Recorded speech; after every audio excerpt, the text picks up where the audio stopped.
The tale of King Shahryar and of his brother King Shahzaman. It is related, but age is all-wise and all-knowing, all-powerful, and all-beneficent that there was in the tide and shoal of ancient time and the passage of the age and of the moment, a king among the kings of Sasan in the isles of India and China. He was master of armies and auxiliaries, of slaves and of a great following, and he had two sons, one tall and the other small. Both were heroic horsemen. But the taller was the greater in this exercise, and reigned over lands, and governed with justice among men, so that the peoples of the land and of the kingdom loved him. His name was King Shahryar. The smaller brother was called King Shahzaman, and ruled over Samarkand al-Ajam. Both lived in their countries and were just rulers of the people, for a space of 20 years, by the end of which time each was at the height of his splendor and his growth. This was the way with them until the tall king was seized by violent longing to see his brother. Then he commanded his wazir to depart and return with him, and the wazir answered, I hear and I obey. The wazir set out, and arriving in all security by the grace of Allah, entered the presence of the brother, wished him peace, and told him the purpose of his journey. King Shahzaman answered, I hear and I obey. Then he made preparations for his departure and for the going out of his tents, his camels and mules, his slaves and fighting men. Lastly, he raised his own wazir to the governorship, and departed to seek the lands of his brother. But in the middle of the night, he recalled the thing which he had left forgotten at the palace. Returning and entering, he found his wife stretched on her bed and being embraced by a black slave. At this sight, the world darkened before his face, and he said within his soul, if such a thing has come to pass when I have hardly left the city, what would the conduct of this wanton be if I were absent for long at my brother's house? So he drew his sword, and with one stroke killed them upon the carpets of the bed. Then he returned, and ordering his camp to move forward, journeyed through the night till he came to his brother's city.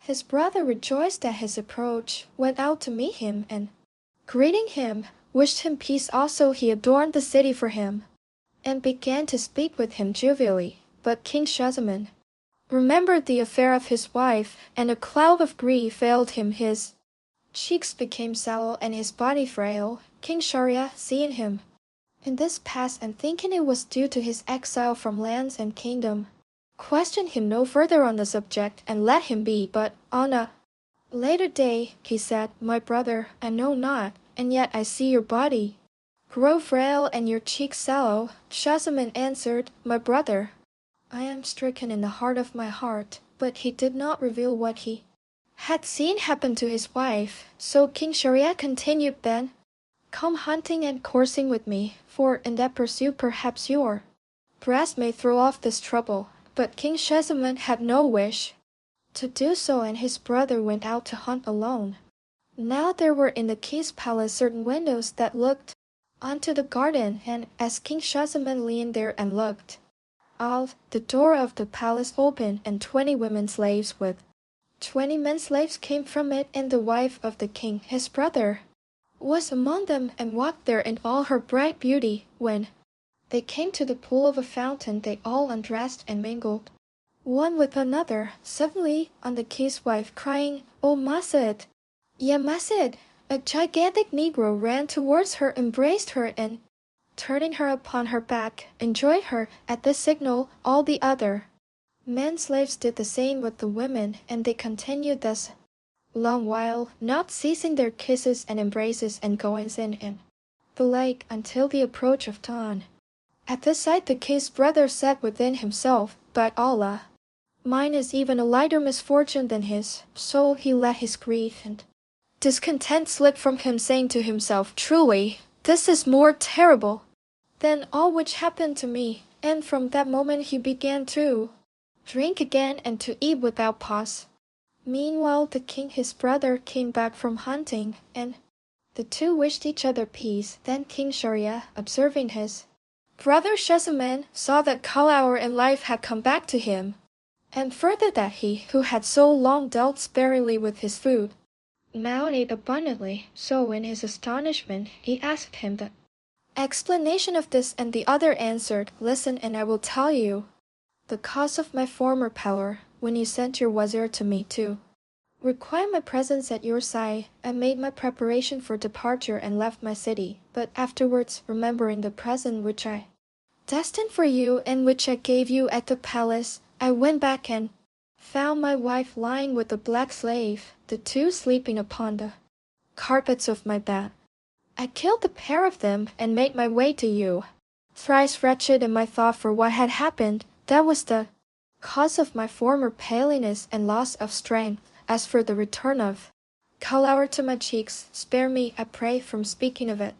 When his brother heard these words, he said, "By Allah, I conjure you to tell me the other half of the matter." So King Shahzaman told him all he had seen, and King R exclaimed, "First must I see this with my own eyes." To this his brother answered, "Make it appear, then, that you are going out to hunt, and course, but hide instead with me, and you shall be witness of the sight, and see the truth of it." Immediately the king proclaimed his departure by the public crier, and the soldiers went out beyond the city with their tents. The king went forth also, and settling himself in his tents, said to his young slaves, "Let no one enter." Then he disguised himself, and leaving secretly, went towards the palace where his brother was. On his arrival, he stationed himself at the window given onto the garden. Scarcely had an hour passed when the women slaves, circling about their mistress, came into the garden with the men slaves, and they did all that Shahzaman had told of them, and passed the time in these diversions until Asr, the beginning of the sun's decline.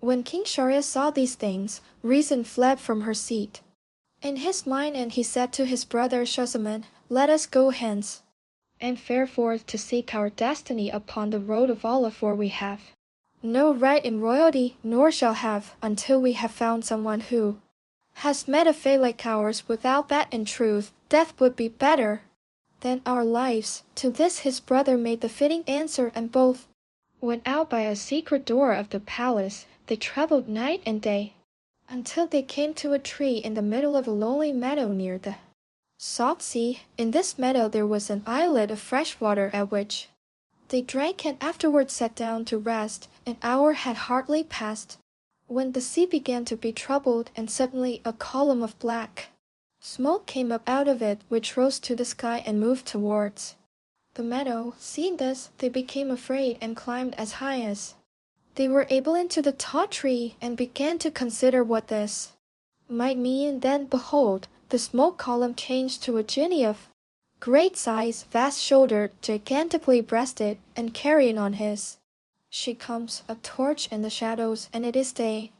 Her light more brightly lights the dawn. Suns leap from out her beauty, and moons are born in the smiling of her eyes. Ah, that the veils of her mystery might be rent, and the folk of the world lie ravished at her feet, forced by the great light of her sweet glancing. What tears marred forth from every watching eye! When the genie had looked long at the beauty of the girl, he said to her, "O queen of every silky thing, O you whom I ravished away, upon your bridal night I would sleep a little." And the genie, resting his head upon the knees of the young girl, went to sleep. Then the child raised her head and saw the two kings hidden in the tree-top. At once she lifted the head of the genie from her knees, rested it upon the ground, and stood up beneath the tree, saying to them by signs, "Come down, have no fear of this Ifrit." They also answered by signs, "Allah be with you. Pray excuse us from such a dangerous undertaking." She said, "I conjure you by Allah, come down quickly, or I will warn the Ifrit, and he shall kill you with the worst of deaths." Then they were afraid and came down beside her, and she said at once, "Come, pierce me violently with your lances, if not, I will wake the Ifrit." Then Shahryar said fervently to Shahzaman, "You, my brother, do first what she requires." To which the other answered, "I will do nothing until you have given me an example, my elder brother." And each began to coax the other, making with their eyes gestures of coupling. Then she said, "Why do I see you working your eyes in this way? If you do not come forward and do it to me at once, I will wake the Ifrit." So, and their fear of the genie, they both did to her as she had commanded, and when they were well wearied, she said, "You're indeed experienced riders." Then drawing from her pocket a little bag, she took from it necklace of 570 seal rings, saying, "Know you what these are?" And they answered, "We do not know." Then she said, "The givers of these seal rings have all coupled with me on the unwitting horns of this Ifrit. So now, O brothers, give me yours." Then they gave her their seal rings, taking them off their hands. Wherein she said, "Know that this Ifrit carried me off on the night of my marriage, prisoned me in a coffer, and placed that coffer in a box, and fastened about the box 7 chains. Yes, and then laid me at the bottom of the moaning sea that wars and dashes with its waves." But he did not know that whenever any one of us women desires a thing, nothing can prevent her from it. And the poet said, besides, "Friend, trust not at all in women, smile at their promising, for they lower or they love at the caprice of their parts. Filled to the mouth with deceit, they lavish a lying love, even while the very floss fringing their silks is faithless. Respect and remember the words of Yusuf. Forget not Iblis worked all Adam's wool with one woman. Rail not, my friend, at this house at whom you are railing. Mild love tomorrow will give place to madness. Say not, if I love, I'll escape the follies of loving, but rather only a miracle brings a man safe from among them." At these words the brothers marveled even to the limits of marveling, and said to each other, "If this be Jinn, and in spite of his power much more terrible things have happened to him than to us, it is an adventure which ought to console us." So at that same hour they left the young woman, and returned each to his own city. When King Shahryar entered his palace, he caused his wife's head to be cut off at the neck, and in the same way the heads of the slaves, both men and women. Then he ordered his wazir to bring him every night a young and virgin girl, whom he ravished, and when the night had passed, caused to be slain. This he did for 3 long years, so that the people were all one cry of grief, one tumult of horror. They fled away with such daughters as remained to them, and in all the city there remained not one girl who retained the state to serve for this assault. At last the king, as was his custom, ordered the wazir to bring him a young girl, and the wazir went forth and hunted, but found no girl at all. So he returned to his own home, dejected and wretched, and with his soul full of his fear of the king. Now this wazir had himself 2 daughters who in the matters of beauty, charm, brilliance, perfection, and delicate taste were each unrivalled save by the other. The name of the elder was Scheherazade, and that of the younger Dunyazad. Scheherazade had read the books, the annals, and the legends of old kings, together with the histories of past peoples. Also she was credited with possessing 1,000 books of stories telling of the peoples, the kings, and the poets of bygone ages and of past time. She was sweetly eloquent of speech, and to listen to her was music. When she had looked at her father, she said, "Why do I see you so bowed and changed with care and sorrow? Know, my father, that the poet says thou who art sad, oh, be comforted, for nothing endures, and as every joy vanishes away, so also vanishes every sorrow." When the wazir heard these words, he told his daughter from beginning to end all that had happened concerning the king. Then Scheherazade said, "By Allah, father, you must marry me to this king, for either I shall live or, dying, I shall be a ransom for the daughters of the Musmulans and the cause of their deliverance out of the hands of the king." Then said he, "Allah be with you. You shall never expose yourself to such a danger." And she answered, "It is necessary that I do this." So he said to her, "Take care that the fate of the ass with the bull and the husbandman befall not you also. Listen." Like, comment, and subscribe.